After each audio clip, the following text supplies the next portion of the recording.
We are continuing to look at different tests to determine whether an infinite series converges or not.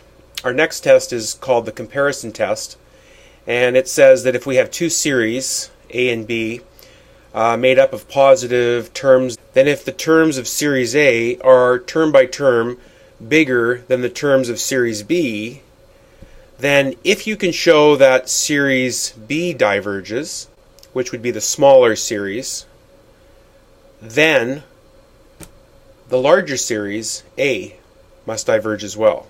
If you show the smaller series diverges, then the bigger series would have to diverge. Okay? And the other way around also applies.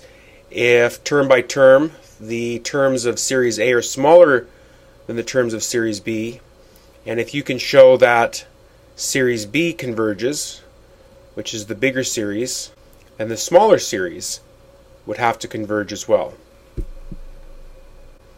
And actually, just one caveat on this test is that even though it says for all k, actually you only have to show that this is true eventually. So the first couple terms, for example, of A don't have to be smaller than B. It's just that once you get going after a certain point, it's always true after that point. So that's the comparison test for series, but we can expand this to a comparison test for improper integrals because we've earlier shown through the integral tests that improper integrals and series behave the same way. That is, if an improper integral diverges, so does the corresponding series, and same thing with convergence. So if we have f less than g both greater than 0, if we can show that the smaller improper integral diverges, then the larger improper integral must diverge. And if the larger improper integral converges, then the smaller improper integral must converge. So let's apply the comparison test in determining whether this series converges or diverges. With any series, you want to first of all just remember to check the nth term test. Make sure that as you take the limit as k goes to infinity, the terms go to 0, which in this case it does, so this series has a chance of converging. Now we're going to apply the comparison test, and the first thing we need to remember with the comparison test is that we can only use it with a series of positive terms. The next thing is I want to come up with a series to compare this to. So if I take the kth term, I'm going to compare that with something similar in look, and then see if I can make this work. I'm picking this, and I'll notice that these are the same, obviously. The fact that I have a root k in the denominator over here is making the denominator grow faster than on the right. So that's going to cause the terms on the left to be smaller than or equal to the terms on the right.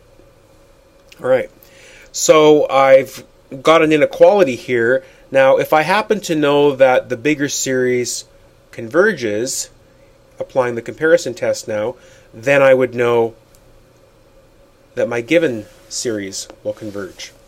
Well, I actually do know that this series converges because it's a geometric series with an r value less than 1. And so if that converges, this will converge. So that's the argument I'm going to make.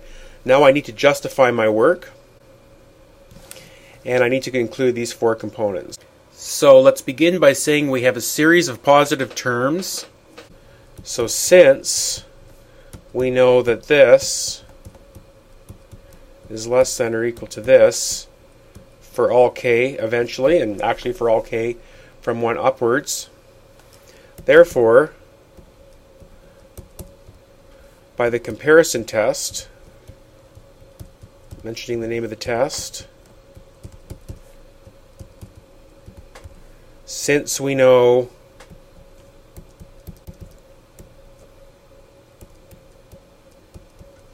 converges, mention why, because it is a geometric series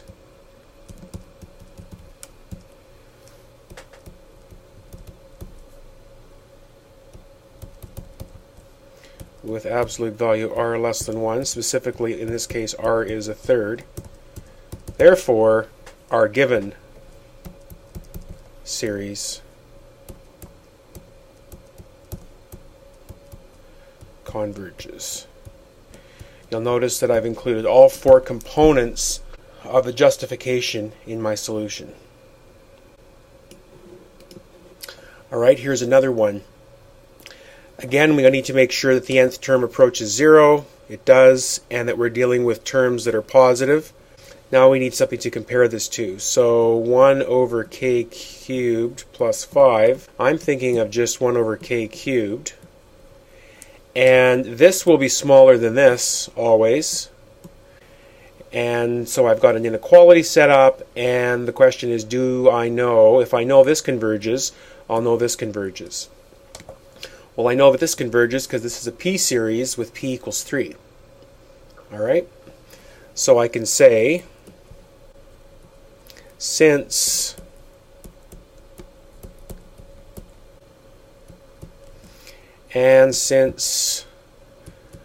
I know that this series converges, mention why you know it converges. It's a p-series with p equals 3.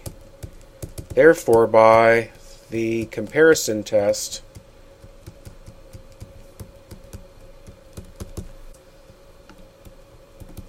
my given series converges.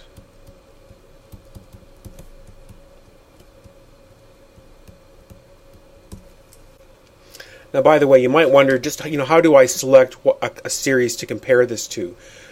You kind of have to have, when you look at the original question, an inkling as to whether it converges or diverges.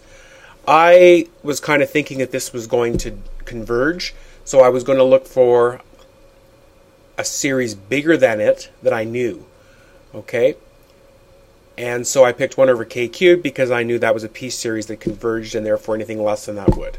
Okay, if you thought it diverged, then you'd want to try to find a series smaller than it to show that it diverges. Okay?